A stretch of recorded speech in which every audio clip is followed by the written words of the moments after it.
رات دھیمے دھیمے اپنا سفر ختم کر رہی تھی اور دور افق پر ستارے اپنی چمک کھو رہے تھے۔ صبح کا سپیدہ آہستہ آہستہ اپنی بوجھل آنکھیں کھول رہا تھا۔ کشتی کو بار بار چلاتے انہیں کوئی تھکن محسوس نہ ہو رہی تھی اور خوراک کا بھی انہیں بہت فائدہ ہوا تھا، جس کے کھانے سے انہیں اپنے جسم توانا لگ رہے تھے اور وہ پوری طرح چاقو چوبند تھے۔ انہیں اس بات کی بے انتہا خوشی تھی کہ ان کے ہاتھ ایک بہت بڑا خزانہ لگ گیا تھا جو ان سب کی قسمت بدل سکتا تھا۔ اگر کسی طرح زندہ سلامت وہ سب اپنے اپنے وطن لوٹ گئے تو ان کی ساری زندگی عیش و آرام سے گزرے گی۔ اس بات کو سوچتے ہوئے وہ اپنے سفر کو جاری رکھے ہوئے تھے۔ آپس میں طے کر کے انہوں نے خوراک کو احتیاط سے استعمال کرنا شروع کر دیا تھا، کیونکہ انہیں اس بات کا بخوبی اندازہ تھا کہ اگر ان کے پاس خوراک ختم ہو گئی تو انہیں بے بسی کی موت مرنے سے کوئی نہیں بچا سکتا۔ صبح کا سپیدہ نمودار ہوتے ہی انہیں دور، بہت دور ایک سیاہ لکیر نظر آئی۔ اسے دیکھتے ہی ان سب کے منہ سے خوشی سے چیخیں نکل گئیں۔ وہ سمجھ گئے کہ دور نظر آنے والی سیاہ لکیر کسی جزیرے کی موجودگی کو ظاہر کرتی ہے۔ انہوں نے تیزی سے کشتی کو اس جزیرے کی جانب چلانا شروع کر دیا۔ جیسے جیسے وہ اس سیاہ لکیر کے نزدیک ہوتے جا رہے تھے ویسے ویسے وہ سیاہ لکیر چوڑی ہوتی جا رہی تھی اور بہت جلد انہیں اس پر لگے ہوئے درخت نظر آنے لگے۔ جزیرے پر سیاہ چٹانیں سر اٹھائے کھڑی تھیں اور ہزاروں سال کی گردشیں لیل و نہار کے باعث ان کا رنگ سیاہ پڑ چکا تھا، جنہیں دیکھ کر ہیبت طاری ہوتی تھی۔ قریب جانے پر انہیں چٹانوں کے عقب میں موجود عجیب و غریب قسم کے درخت نظر آئے جو انہوں نے اپنی زندگی میں کبھی نہ دیکھے تھے۔ وہ جلدی جلدی کشتی کو چلاتے اس جزیرے کے ساحل کی جانب بڑھتے گئے۔ کچھ ہی دیر میں کشتی نے جزیرے کے ساحل کی زمین کو چھوا اور کنارے سے ٹکرا کر رک گئی۔ کشتی کو ایک رسی کی مدد سے ایک بڑے پتھر سے مضبوطی سے باندھ کر ملازموں کی مدد سے خزانے کی پیٹیوں کو ساحل پر اتارا گیا۔ خوراک کے بچے ہوئے ڈبوں کو بھی ایک طرف رکھ دیا گیا۔ سب سے پہلے انہوں نے ڈبوں سے خوراک نکالی اور پیٹ بھر کر کھایا اور پانی پی کر کچھ دیر آرام کیا۔ اب سورج نکل آیا تھا اور جزیرے کی ریت پر دھوپ میں لیٹنا بہت اچھا لگ رہا تھا۔ کچھ دیر تک آرام کرنے کے بعد اب وہ آئندہ پیش آنے والے حالات کے بارے میں گفتگو کرنے لگے۔ ساتھ ہی وہ اس پہلو پر بھی سوچ رہے تھے کہ اتنے بڑے خزانے کو اپنی دنیا میں کس طرح لے جا سکیں گے۔ یہ سوچ کر سب سے پہلے انہوں نے اس خزانے کو کسی محفوظ جگہ چھپانے کا فیصلہ کیا اور پھر سب پھیل کر چٹانوں میں نظر آنے والے غاروں کی طرف بڑھ گئے۔ غار اندر سے خالی تھے اور ان میں کسی قدر سیلن سی ہو رہی تھی۔ غالباً ایسا سمندری طوفانوں کے آنے سے سمندر کا پانی چٹانوں کو رونتا ہوا ان غاروں تک پہنچتا ہوگا، جس کی وجہ سے یہ غاریں سیلن زدہ ہو گئی تھیں اور ان کی دیواروں پر سبز کائی جم گئی تھی۔ لیکن اس کے برعکس غار اندر سے کافی کشادہ اور ہوادار تھے، کیونکہ وہاں کسی قسم کی گھٹن کا احساس تک نہ ہوتا تھا۔ انہوں نے ایک غار منتخب کیا اور اپنا سامان لا کر اس میں ایک طرف رکھ دیا۔ غار کے باہر چمکیلی دھوپ اپنے پر پھیلائے ہوئے تھی۔ کچھ دیر تک سستانے کے بعد راشد علی غار سے نکلا اور باہر کا جائزہ لے کر دوبارہ اندر داخل ہوا اور اپنے ساتھ 3 ملازموں کو لے کر دوبارہ باہر نکل گیا۔ جاتے جاتے وہ انہیں چوکس رہنے کا کہہ گیا تھا۔ بیوی کو اس نے ساتھ نہیں لیا تھا۔ ساتھ ہی وہ اسے کہہ گیا تھا کہ ان کی واپسی تک دوسرے ملازموں کی مدد سے آگ جلا کر ڈبوں کا کھانا گرم کر کے رکھے، کیونکہ ٹھنڈا کھانا کھا کھا کر وہ تنگ آ گئے تھے، اسی لیے اس نے اسے اپنے ساتھ لے جانے سے گریز کیا تھا۔ جزیرے پر نظر آنے والے درختوں کے نزدیک پہنچ کر انہیں اس پر لگے ہوئے عجیب و غریب پھل نظر آئے، جن کی شکل امرود کی طرح اور رنگت سبز تھی، جن میں ہلکی سی پیلے رنگ کی آمیزش بھی تھی۔ یہ ایلوا کے درخت تھے، جو ایک جنگلی پھل ہے جن کا ذائقہ کسیلا لیکن مزیدار تھا۔ انہوں نے ڈرتے ڈرتے ایک پھل توڑ کر منہ میں ڈالا تو اس کا ذائقہ اتنا برا نہ تھا جتنا وہ سوچ رہے تھے۔ یہ دیکھ کر انہوں نے بہت سے پھل توڑ کر اپنی اپنی جیبوں میں بھر لیے اور واپس غار کی طرف لوٹ گئے۔ پہلے تو انہوں نے سوچا تھا کہ جزیرے پر گھوم پھر کر دیکھنے کے ساتھ ساتھ کوئی جنگلی خرگوش وغیرہ نظر آ گیا تو اسے شکار کر کے تازہ گوشت حاصل کر سکیں گے، کیونکہ بند ڈبوں کا کھانا کھا کھا کر منہ کا ذائقہ تبدیل ہو گیا تھا۔ لیکن اب ان پھلوں کو چکھنے کے بعد انہوں نے سوچا کہ اس میں اپنے دیگر ساتھیوں کو شامل کرنا چاہیے۔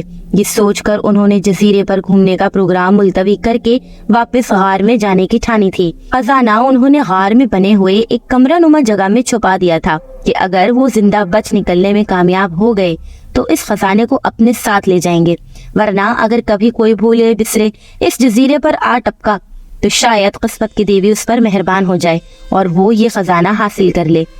جزیرہ اتنا لمبا چوڑا نظر نہ آ رہا تھا، لیکن اس پر درختوں کی بہتات اور ہریالی بہت تھی۔ کسی قسم کا موذی جانور بھی ابھی تک نظر نہ آیا تھا، یا شاید وہ پورا جزیرہ نہ دیکھ پائے تھے اور نہ ہی تمام غاروں میں جھانک سکے تھے۔ جزیرے پر رہتے ہوئے انہیں 10-12 روز ہو گئے تھے۔ اس دوران 2 مرتبہ سمندری طوفان بھی آئے، لیکن غاروں کی وجہ سے انہیں کسی قسم کی پریشانی کا سامنا نہ کرنا پڑا۔ اس دوران وہ پہروں ایک اونچی چٹان پر بیٹھ کر دور سمندر میں دیکھا کرتے تھے کہ شاید بھولے بھٹکے سی کوئی بحری جہاز اس طرف آ نکلے تو وہ اسے اپنی مدد کے لیے بلا سکیں اور ساتھ ہی خزانہ بھی اپنے ساتھ لے جا سکیں، مگر ہر روز گھنٹوں بیٹھے رہنے کے باوجود انہیں اب تک کوئی جہاز نظر نہیں آیا تھا۔ دوسری صبح کا سورج ان کے لیے خوشی کی نوید لے کر آیا، کیونکہ جیسے ہی راشد علی غار سے نکلا تو دور سمندر میں اسے ایک جہاز نظر آیا جس کی چمنی سے نکلتے ہوئے دھوئیں کو وہ دور سے ہی دیکھ رہا تھا۔ اس نے جلدی سے ایک بلند چٹان پر چڑھ کر اپنی قمیص اتاری اور زور زور سے اسے فضا میں ہلانے لگا، اور شاید جہاز کے عرشے پر کوئی دوربین سے جزیرے کی طرف ہی دیکھ رہا تھا کہ جہاز نے اپنا رخ جزیرے کی طرف موڑ لیا۔ یہ اس کی خوش قسمتی تھی کہ وہ عین وقت غار سے نکلا۔ اگر اسے ایک لمحے کی بھی دیر ہو جاتی تو اس جزیرے پر ایڑیاں رگڑتے رگڑتے وہ سب اپنی جان دے دیتے۔ اسے اس غیبی مدد پر حیرت ہو رہی تھی۔ جہاز آہستہ آہستہ جزیرے کے ساحل کی جانب بڑھتا چلا آ رہا تھا۔ اسے عرشے پر 1-2 افراد کھڑے صاف نظر آ رہے تھے جو ان کی طرف دیکھ کر ہاتھ ہلا رہے تھے۔ اس نے زوردار آواز سے اپنے دیگر ساتھیوں کو پکارا، اور جزیرے پر سناٹا ہونے کی وجہ سے اس کی آواز اس کے ساتھیوں کے کانوں تک بآسانی پہنچ گئی، اور وہ سب لپک کر غار سے باہر نکل آئے۔ اور یہ دیکھ کر ان کی خوشی سے بانچیں کھل گئیں کہ ایک درمیانے سائز کا بحری جہاز ان کے سامنے تھا۔ راشد علی پہلے ہی ساحل پر کھڑا جہاز کی طرف دیکھ رہا تھا۔ جہاز کنارے سے ذرا دور ہی رک گیا اور ایک رسی کی سیڑھی اس کے اندر سے باہر لٹکا دی گئی۔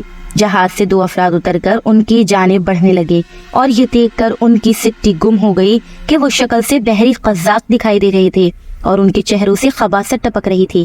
ان میں سے ایک شخص نے اپنی دائیں آنکھ پر کالی پٹی باندھ رکھی تھی۔ نزدیک آ کر وہ کچھ پوچھنے لگے۔ جواب میں انہوں نے انہیں تفصیل سے تمام حالات بتائے، اور ان سب باتوں میں جان بوجھ کر خزانے والی بات سرے سے گول کر گئے۔ یہ بات انہیں بتا کر اتنے بڑے خزانے سے ہاتھ نہیں دھونا چاہتے تھے۔ انہوں نے سوچا کہ اگر وہ زندہ بچ گئے تو کسی طرح دوبارہ واپس آ کر خزانہ نکال کر اپنی دنیا میں لے جائیں گے، لیکن ان بحری قزاقوں کو بتانے کا تو سوال ہی پیدا نہ ہوتا تھا۔ بحری قزاقوں نے ان کی رام کہانی سننے کے بعد ان سب کی بھرپور تلاشی لی اور ان کے بتائے ہوئے ٹھکانے پر جا کر ان کا سامان بھی قبضے میں کر لیا۔ سارا کچھ جاتا دیکھ کر انہوں نے ان کی منت سماجت کر کے اپنے ساتھ لے جانے کے لیے کہا۔ انہیں بے ضرر سمجھتے ہوئے اور ان کے اس طرح منت سماجت کرنے پر شاید انہیں ترس آ گیا تھا، اور وہ انہیں اپنے ساتھ جہاز پر لے جانے پر رضامند ہو گئے۔ جہاز اپنی منزلیں طے کرتا ہوا اپنی منزل مقصود پر پہنچ گیا۔ جہاز سے اترتے وقت قزاقوں نے انہیں کچھ رقم دے دی تھی تاکہ وہ اپنے اپنے گھروں کو واپس جا سکیں۔ انہوں نے ان کی اس مہربانی پر شکریہ ادا کیا اور اپنی اپنی منزل کی طرف بڑھ گئے۔ راشد علی اپنے آبائی ملک مصر پہنچ گیا تھا، جہاں کچھ عرصہ زندگی کی بہاریں دیکھ کر وہ دونوں میاں بیوی ایک متعدی بیماری کے شکار ہو کر اپنے خالق حقیقی سے جا ملے۔ اس دوران راشد علی نے وہ تمام واقعات تفصیل سے ایک ڈائری میں تحریر کر دیے تھے، اور ساتھ ہی جزیرے پر خزانے کی موجودگی کا بھی ذکر کر دیا تھا۔ اس کے ساتھ ساتھ آڑی ترچھی لکیروں سے ایک نقشہ بھی بنا دیا تھا۔ قزاقوں سے بات چیت کے دوران اسے یہ بھی معلوم ہو گیا تھا کہ اس جزیرے کا نام بلیک آئی لینڈ یعنی کالا جزیرہ تھا۔ اس کی لکھی ہوئی ڈائری اس کے ایک دوست کے ہاتھ لگی جو ان دونوں میاں بیوی کی آخری رسومات کے لیے پہنچا تھا، اور بعد میں اس نے وہ ڈائری اپنے ایک ناول نگار دوست کو دے دی تھی، کیونکہ وہ اس میں لکھے ہوئے تمام واقعات کو جھوٹا ہی سمجھتا تھا۔ اس لیے اس نے اس ڈائری میں بنے ہوئے نقشے کو بھی غور سے دیکھنا گوارا نہ کیا، اور اس طرح یہ قصہ ایک داستان کی صورت میں بدل گیا، اور خزانہ حاصل کرنے کی کسی نے کوشش تک نہ کی۔ مگر آج اس خزانے کو یہاں دیکھ کر مجھے ناول میں لکھی ہوئی تحریر یاد آ گئی۔ افضال احمد نے ایک طویل سانس لیتے ہوئے ان کے چہروں کی طرف دیکھتے ہوئے کہا، جو منہ پھاڑے اس کی باتیں سن رہے تھے۔ وہ سب اس کی باتوں میں اس قدر محو تھے کہ یہ تک بھول گئے تھے کہ وہ اس وقت کس قسم کے حالات سے گزر رہے ہیں۔ باتوں کے دوران انہیں وقت گزرنے کا احساس تک نہ ہوا، اور یہ بھی خیریت رہی کہ ابھی تک شاید وحشیوں کو ان پہاڑیوں تک پہنچنے کا خیال تک نہ آیا تھا، ورنہ اب تک وہ ان تک پہنچ کر انہیں پکڑ چکے ہوتے۔ غار میں تاریکی پھیلنے لگی تھی اور انہیں بھوک بھی ستا رہی تھی۔ تیمور اور شان نے باہر جھانکا تو دور دور تک اندھیرا پھیلا ہوا تھا، اور آنکھیں پھاڑ پھاڑ کر دیکھنے پر بھی کوئی جانور یا پرند نظر نہیں آ رہا تھا۔ یہ دیکھ کر انہوں نے غار سے باہر نکل کر کھانے کے لیے کوئی جھاڑی دار جنگلی پھل وغیرہ یا کوئی جنگلی خرگوش کی تلاش شروع کر دی، لیکن انہیں مایوسی ہوئی کیونکہ رات کا اندھیرا پھیلنے سے ایسا ناممکن تھا۔ وہ ابھی واپسی کا سوچ ہی رہے تھے کہ ایک جانب چند قدم دور انہیں 3-4 جھاڑیاں نظر آئیں جن پر کچھ لگا ہوا تھا۔ وہ آہستہ آہستہ چلتے ہوئے ان کے نزدیک پہنچے تو دیکھا کہ ان پر آلو بخارے کی شکل کے پھل لگے ہوئے تھے جن کا رنگ گہرا زرد تھا اور ان پر سیاہ دھاریاں بنی ہوئی تھی۔ نہ جانے کس قسم کے پھل تھے۔ ہم سوچ میں پڑ گئے کیونکہ وہ عجیب و غریب پھل کھانے کے لیے ان کا دل نہیں مان رہا تھا۔ اگر وہ زہریلے پھل ہوئے تو، یہ سوچ کر وہ لرز کر رہ گئے، لیکن بھوک بھی ستا رہی تھی۔ انہوں نے ایک دوسرے کی طرف دیکھا اور پھر آنکھوں ہی آنکھوں میں ایک فیصلہ کرتے ہوئے تیمور نے ایک پھل توڑا اور اپنے دانتوں سے اسے تھوڑا سا کاٹا۔ پھل کا چھلکا موٹا اور رسیلا تھا۔ اسے اپنے منہ میں کھٹاس کا احساس ہوا۔ تھوڑی دیر تک تو اسے یوں محسوس ہوا جیسے اس نے کوئی لیمو کھا لیا ہو، لیکن یہ دیکھ کر اس کی حیرت کی انتہا نہ رہی کہ چند لمحوں کے بعد اس کے منہ کا ذائقہ یوں بدل گیا جیسے اس نے شہد منہ میں انڈیل لیا ہو۔ یہ بات اس نے شان کو بتائی۔ وہ بھی حیرت اور خوشی سے اس پھل کو دیکھنے لگا۔ میری تسلی دینے پر اس نے جلدی جلدی بہت سے پھل توڑ کر اپنی جیبوں میں بھر لیے۔ میں نے بھی اس کی تقلید میں اپنی جیبیں پھلوں سے بھر لی اور واپس غار کی جانب پیش قدمی کی۔ غار میں آ کر ہم نے وہ پھل اپنے دیگر ساتھیوں میں بانٹ دیے۔ انہوں نے بھی مزے لے لے کر وہ پھل کھائے۔ ہم سب قدرت کے اس عجیب و غریب پھل اور اس کے ذائقے پر اش کر رہے تھے۔ رات ہم نے اسی غار میں بسر کرنے کا فیصلہ کیا اور حفاظت کے لیے 2 افراد کو مقرر کرتے ہوئے لمبی تان کر سو گئے۔ صبح تک ہم گھوڑے بیچ کر سوئے رہے اور پھر اچانک غار میں پانی گرنے کے شور سے یکدم ہڑبڑا کر اٹھ گئے۔ یوں لگ رہا تھا جیسے دور کہیں آبشار کا پانی غار کے اندر گر رہا ہو۔ ہم حیران تھے کہ اگر یہ آبشار ہی ہے تو اس کی آواز رات کو ہمیں کیوں سنائی نہ دی۔ ہم نے اس طرف اپنی نگاہیں گھمائی جہاں سے پانی گرنے کی آواز آ رہی تھی تو دور ہمیں ایک سفید نشان جس کا سائز تقریباً 1 فٹ بال جتنا معلوم ہو رہا تھا دکھائی دیا۔ ہم فوراً سمجھ گئے کہ وہ اس سرنگ کا دہانہ ہوگا جو دوری کی وجہ سے ہمیں چھوٹا سا دکھائی دے رہا ہے۔ یہ دیکھ کر ہم نے سکون کا سانس لیا اور مطمئن ہو گئے۔ پھر ہم نے رات کے بچے ہوئے پھلوں کو اپنے معدے میں اتارا اور جلدی سے اس دہانے کی جانب پیش قدمی کی۔ دن کی روشنی پھیلنے کے باوجود غار میں ملگجا سا اندھیرا پھیلا ہوا تھا اور جا بجا پتھر بھی ہمارے پاؤں سے ٹکرا رہے تھے۔ ہم پھونک پھونک کر قدم رکھ رہے تھے اور یہ احتیاط ہی ہمارے کام آ گئی کہ اچانک ایک موڑ مڑتے ہی ہمیں یکدم رکنا پڑا۔ ہمارے سامنے ایک بہت بڑی کھائی تھی جس کا پاٹ کم و بیش 20 فٹ کے قریب ضرور ہوگا۔ اگر ہم احتیاط سے کام نہ لیتے تو اس وقت ہمارے جسم گوشت کے ٹکڑوں میں تقسیم ہوئے ہزاروں فٹ گہری کھائی میں پڑے ہوتے۔ ہم نے کھائی کے چاروں طرف نظریں دوڑائیں کہ شاید کہیں سے کوئی راستہ دہانے کی طرف جانے کے لیے مل جائے، مگر مدھم روشنی میں آنکھیں پھاڑ پھاڑ کر دیکھنے کے باوجود ہمیں کہیں سے بھی کوئی رخنہ یا پٹی دکھائی نہ دی جس کے سہارے ہم اس کھائی کو پار کر کے دہانے کی جانب بڑھ سکتے۔ ابھی ہم یہی سوچ رہے تھے کہ اچانک غار کے اس دہانے کی طرف سے بہت ملی جلی آوازوں کا شور سنائی دیا جہاں سے ہم اس غار میں داخل ہوئے تھے۔ یہ دیکھ کر خوف و دہشت سے ہماری سانسیں رک گئیں۔ ہم فوراً سمجھ گئے کہ ہو نہ ہو یہ اسی قبیلے کے وحشی ہیں جو ہمیں ڈھونڈتے ہوئے اس غار تک آ پہنچے ہیں۔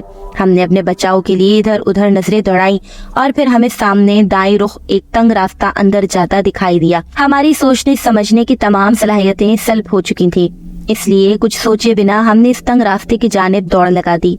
یہ تقریباً 20-22 ننگ دھڑنگ وحشی تھے جنہوں نے درختوں کے پتوں سے اپنے جسموں کو ڈھانپ رکھا تھا اور چہروں پر سرخ اور پیلے رنگ سے دھاریاں بنائی ہوئی تھی۔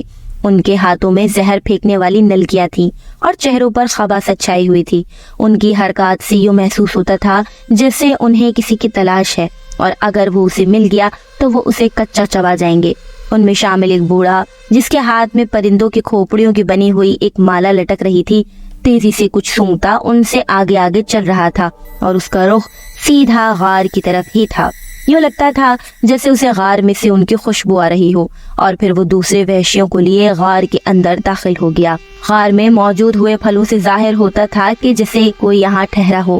یہ دیکھ کر اس بوڑھے نے وحشیوں کو اپنی زبان میں کچھ کہا جسے سن کر ان میں سے 3 وحشی غار کے اندر چلے گئے۔ بقایا وحشی وہیں زمین پر بیٹھ گئے۔ کچھ ہی دیر میں وہ وحشی بھاگتے ہوئے ان کے پاس آئے اور انہیں کچھ کہا جسے سن کر وہ بھی تیزی سے دوڑتے ہوئے غار سے باہر نکل گئے۔